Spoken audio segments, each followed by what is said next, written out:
Hi,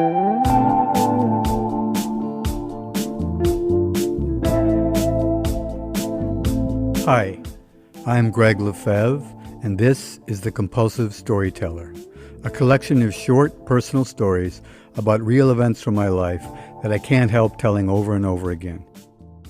Many of these stories prove the old adage that life can be stranger than fiction. I've decided to make a podcast where with each episode, I retell one of the best of these stories with music and sound. My therapist thinks that maybe in this way, I'll be able to stop compulsively retelling my stories. Well, we'll see about that.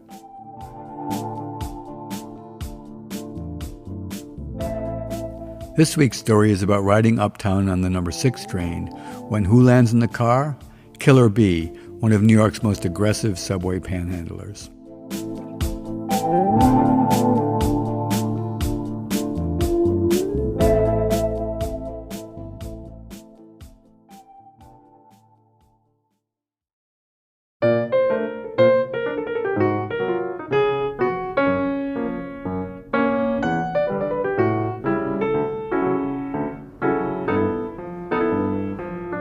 Killer B.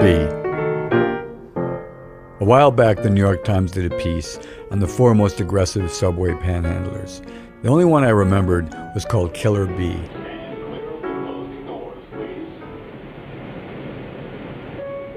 As luck would have it, a week after reading the article, I was riding uptown on the number 6 train, and at the Union Square stop, Killer B flew into the car, landing squarely on 2 feet with a loud smack.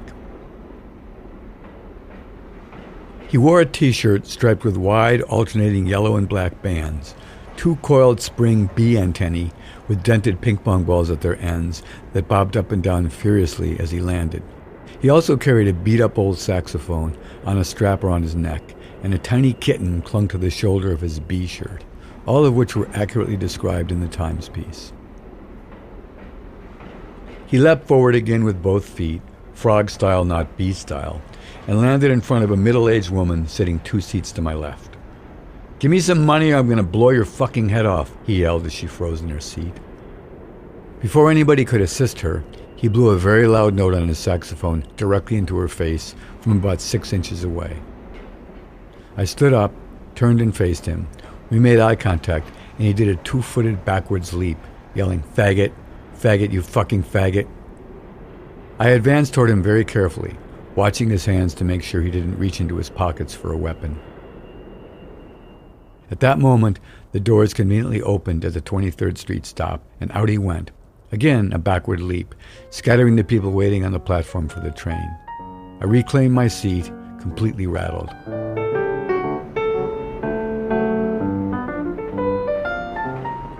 Sitting to my immediate left was a well-dressed businessman, dark blue pinstripe suit and tie.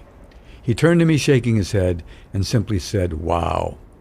The rest of the train was watching, and a few people nodded their approval. He and I chatted back and forth about what had just happened, along with the woes of the transit system and the general sad state of the world. Then he leaned in close and whispered, "You know, both the Kennedy brothers are still alive." I laughed and said, "Good one. I almost took you seriously." "I'm totally serious," he said. "I know from personal experience that both Jack and Bobby are still very much alive." We made eye contact, allowing me to ascertain that he was in fact totally serious. The subway doors had just opened, so I jumped up and out of the car at 34th Street, just as the doors were closing. Facing forward, of course. What are the chances of running into 2 people, each acting out their own wacko fantasy, back to back on the same uptown train? Only in New York.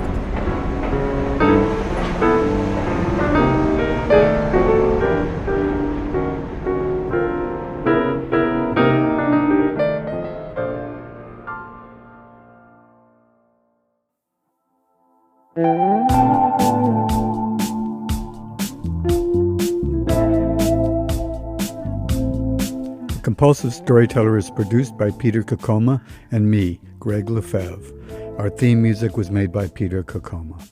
If you enjoyed this episode, we'd love your help sharing the show. Please subscribe to The Compulsive Storyteller on Spotify or wherever you listen to podcasts, and it would be great if you'd leave a review. Follow the show on Instagram at The Compulsive Storyteller, and check out our website for more information at thecompulsivestoryteller.com. Thanks for listening, and if you didn't like this one, the next one will be another story.